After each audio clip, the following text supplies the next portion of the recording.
यह जिस दिन आ जाएगा कि मैं अपने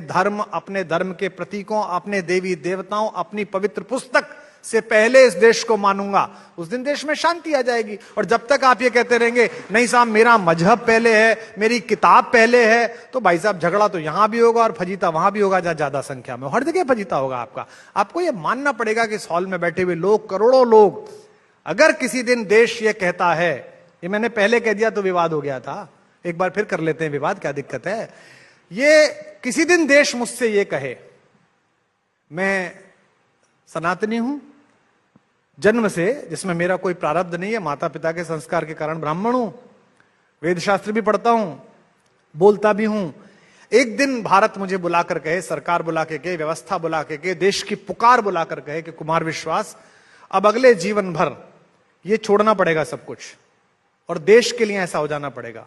ये रामचरितमानस पीछे रखनी पड़ेगी, संविधान आगे रखना पड़ेगा, इस गीता को पीछे रख, संविधान को आगे रख, तो मैं लड़ूंगा, मैं कहूंगा बिल्कुल संविधान को आगे रखो।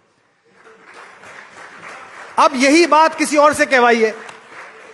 कि आप इस किताब को पीछे रखिए, संविधान को नहीं साहब पहले तो, और ये कैसे होगा। किसी ने मुझसे कहा ये व्यर्थ का सवाल है, आप कह सकते हैं, किसी ने कहा ये मूर्खतापूर्ण सवाल है, हम चुने ही क्यों देश और धर्म में से, चुनने का मौका आता है। आज मैं बता रहा हूं, नाम नहीं लूंगा, सब जानते हैं, गढ़वाल के एक ब्राह्मणों के परिवार के लड़के ने आईपीएस कर ली, जिनका अपना काली मंदिर है, जो बड़ी धोती के ब्राह्मण हैं, कर्मकांडी ब्राह्मण हैं, उनके लड़के ने आईपीएस कर ली और भारतीय गोपनीय सेवाएं ज्वाइन कर ली।